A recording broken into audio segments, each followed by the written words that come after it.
Assalamualaikum warahmatullahi wabarakatuh.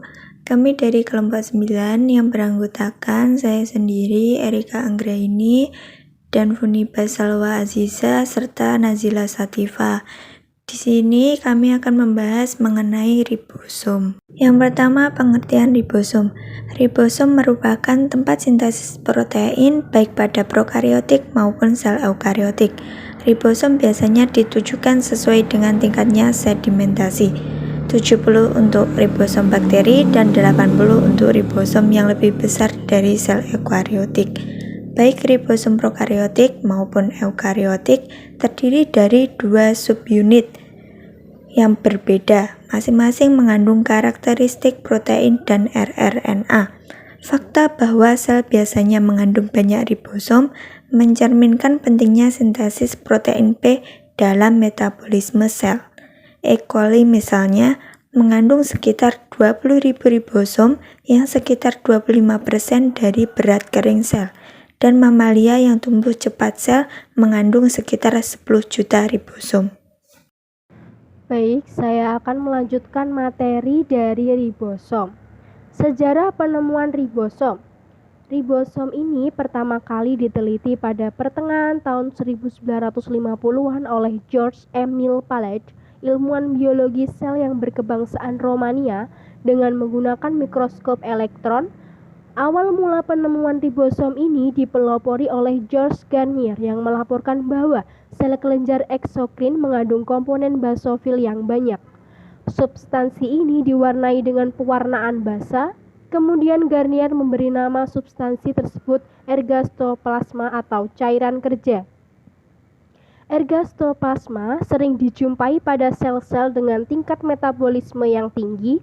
Dengan penemuan mikroskop elektron, para ilmuwan mendapati bahwa ergastoplasma merupakan sejumlah granula dengan ukuran 20 nanometer dan sering ditemukan di membran retikulum endoplasma.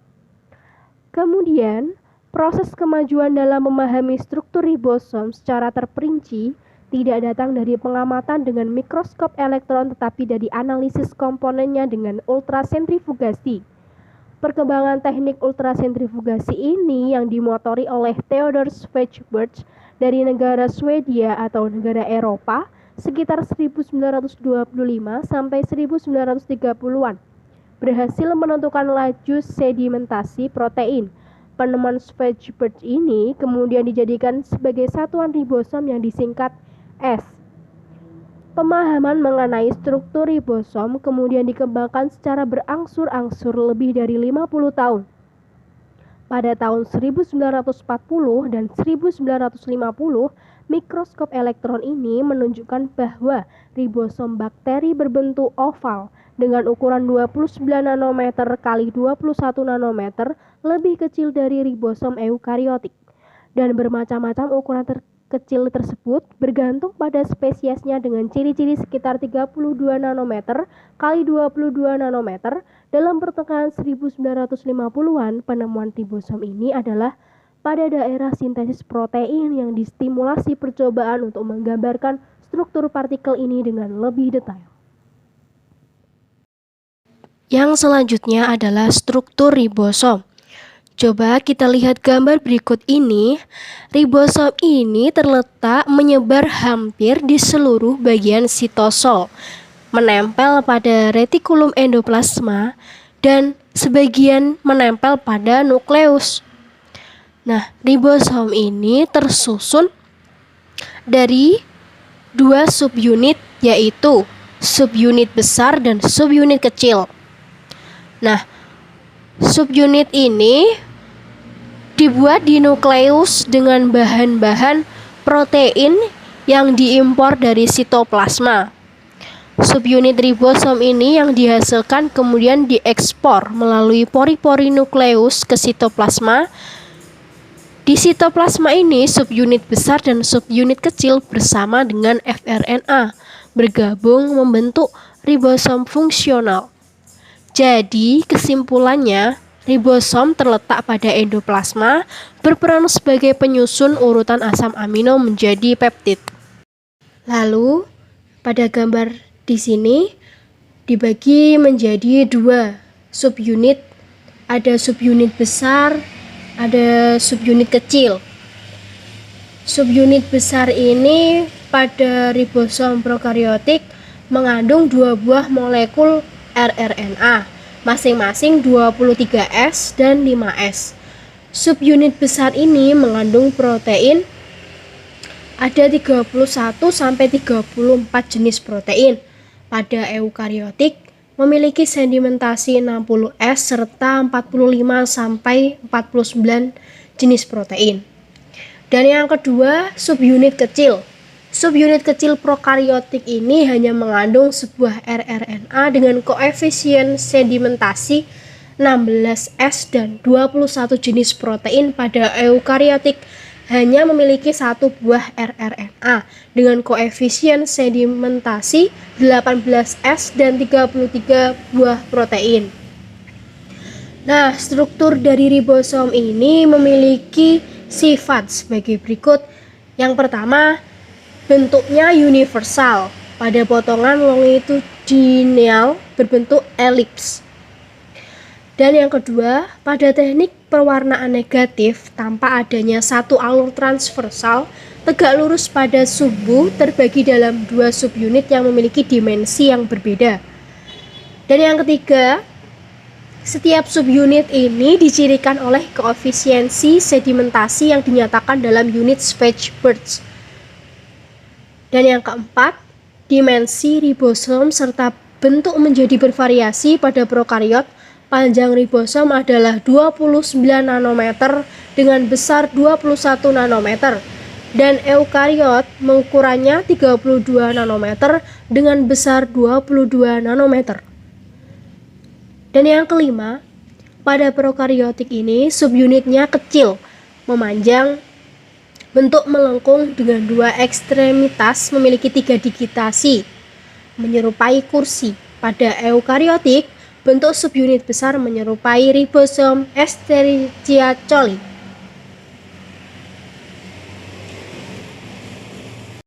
Pembahasan materi selanjutnya yaitu mengenai fungsi ribosom. Apa sih fungsi dari ribosom? Fungsi ribosom yaitu sebagai tempat proses berlangsungnya translasi atau penerjemahan. Di dalam proses sintesis protein atau pembentukan protein terdapat 2 tahapan, yaitu tahapan transkripsi yang terjadi di nukleus dan tahapan translasi yang terjadi pada ribosom. Sebagaimana yang telah dijelaskan sebelumnya pada struktur dari ribosom, ribosom memiliki beberapa site yang mempunyai fungsi tersendiri, yaitu site aminoasil, site peptidil, dan site exit. Site aminoasil adalah tempat diletakkannya asam amino berdasarkan pada pembacaan kodon mRNA oleh tRNA. Sedangkan site peptidil adalah tempat pembentukan ikatan peptida antar asam amino sehingga terbentuk polipeptida yang selanjutnya akan diproses menjadi protein fungsional dalam retikulum endoplasma dan aparatus Golgi.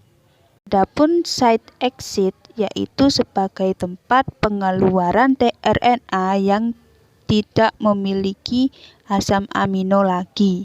Proses translasi pada ribosom sendiri mempunyai 3 tahapan, yaitu tahap inisiasi atau pemrakarsaan, tahapan elongasi atau pemanjangan, dan tahapan terminasi atau penghentian. Pada dasarnya, tahapan inisiasi yakni tahapan penggabungan antara subunit ribosom kecil dengan subunit ribosom besar dengan memerlukan beberapa faktor-faktor inisiasi. Kemudian, terjadilah proses penerjemahan kodon-kodon mRNA yang dibaca dari ujung 5 ke arah ujung 3 pada tahap elongasi. Dan tahapan terminasi akan terjadi jika kodon stop masuk ke sisi A atau aminoasil ribosom yang mengakibatkan proses translasi akan berhenti dan subunit kecil, subunit besar akan terurai kembali. Untuk lebih memperdalam pemahaman terhadap tahapan proses translasi, Mari kita bahas satu persatu tahapan-tahapan dari proses translasi. Tahapan yang pertama yaitu tahapan inisiasi pada sel eukariotik. Tahap inisiasi pada sel eukariotik diawali dengan terpisahnya ribosom subunit besar dan subunit kecil. Kemudian, beberapa faktor inisiasi akan bergabung membentuk rangkaian kompleks inisiasi yang dimulai dengan asosiasi antara subunit 40S atau subunit kecil, inisiator tRNA, faktor inisiasi EIF1 dan EIF3. Yang kemudian protein faktor inisiasi EIF2 yang secara kompleks telah berikatan dengan tRNA akan berasosiasi ke rangkaian prainisiasi tersebut. Selanjutnya, mRNA akan dikenali dan dibawa ke ribosom oleh kelompok faktor EIF4. Ujung 5 mRNA akan dikenali oleh EIF4E yang membentuk kompleks dengan EIF4A dan EIF4G. EIF4G juga mengikat poli-A protein pengikat atau yang disebut dengan PABB yang terkait dengan ekor poli-A di ujung 3 mRNA.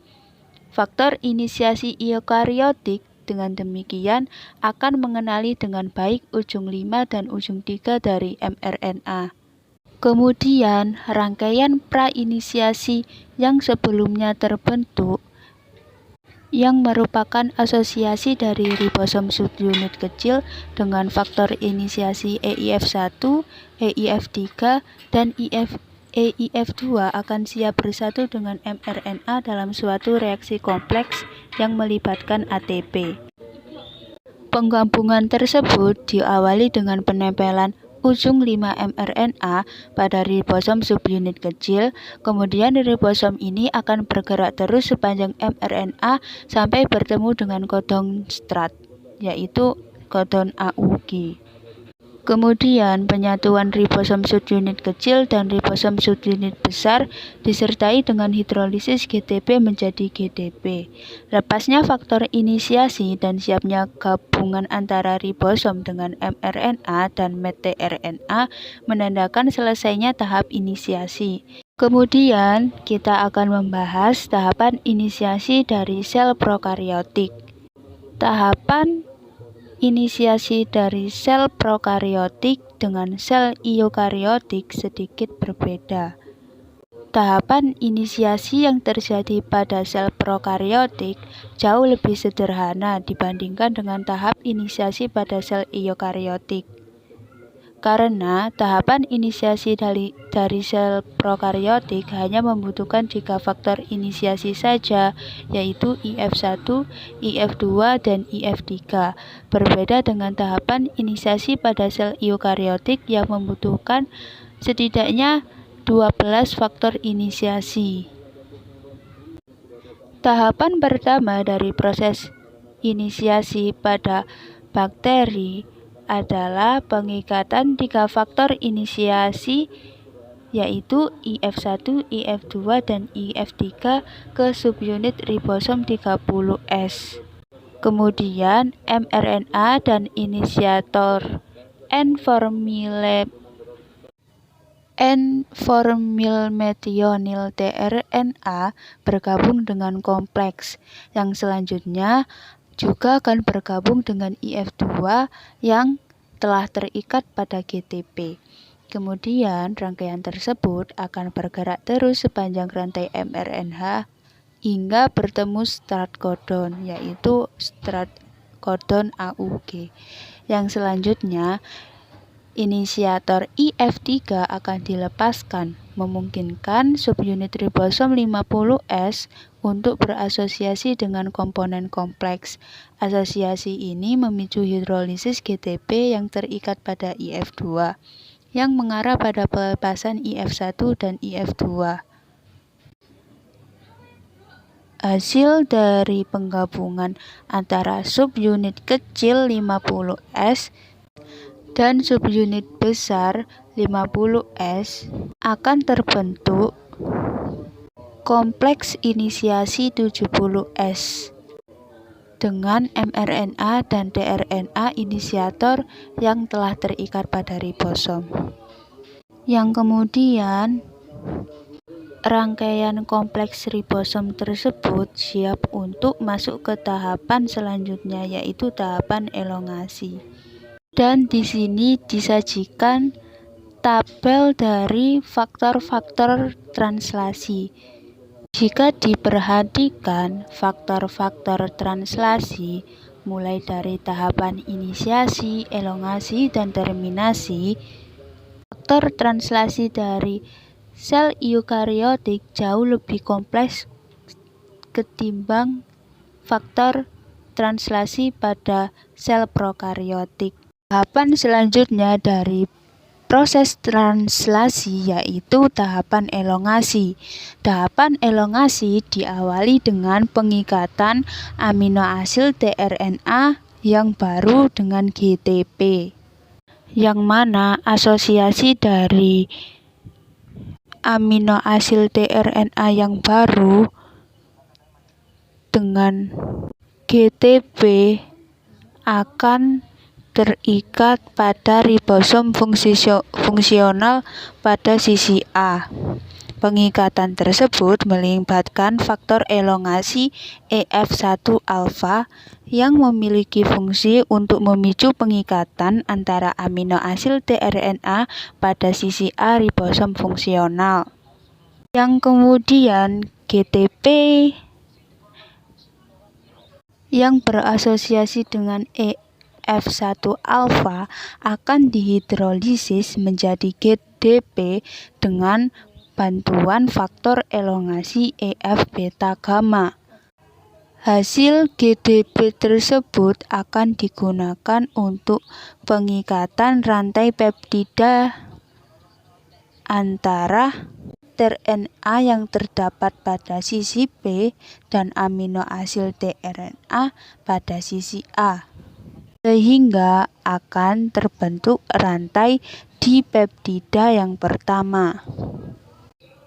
Proses tersebut dikatalisis oleh enzim peptidyl transferase yang dihasilkan oleh ribosom subunit besar.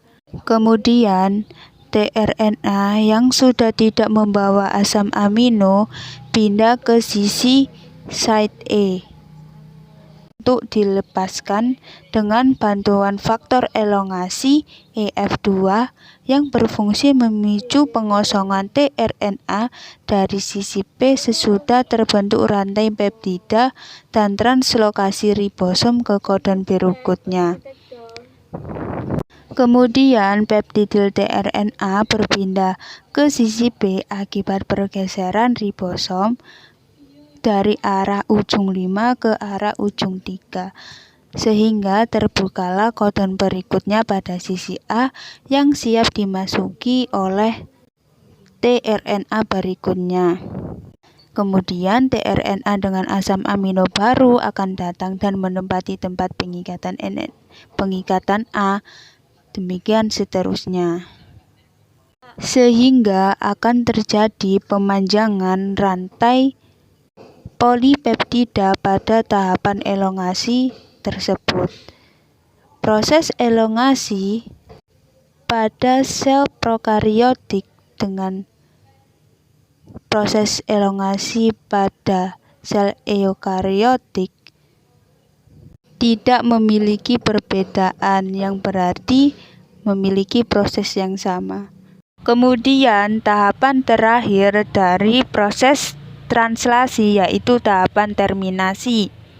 Penerjemahan akan berhenti jika kodon stop yaitu kodon UAA, UAG, UGA masuk ke sisi A.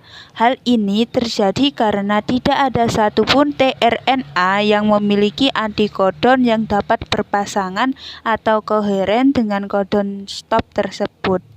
Sebagai gantinya, masuklah RF atau release faktor ke sisi A. Faktor ini bersama-sama dengan molekul GTP melepaskan rantai polipeptida yang telah usai dibentuk dari tRNA yang terakhir. Yang selanjutnya, ribosom fungsional akan kembali berpisah menjadi subunit besar dan subunit kecil dan kembali lagi ke sitosol untuk kemudian berfungsi lagi jika ada penerjemahan baru. Dan seperti itulah tahapan akhir dari proses translasi yang terjadi pada ribosom. Hasil dari proses translasi ribosom akan menghasilkan rantai polipeptida yang selanjutnya akan diteruskan ke retikulum endoplasma apparatus Golgi untuk diproses lebih lanjut lagi untuk menjadi protein fungsional. Sekian pemaparan materi mengenai struktur dan fungsi ribosom yang dapat kelompok kami sampaikan. Kurang lebihnya kami mohon maaf. Terima kasih telah menyimak sampai akhir. Semoga pemaparan materi dari kami dapat dipahami dan dapat menjadi ilmu yang bermanfaat. Sekian, wassalamualaikum warahmatullahi wabarakatuh.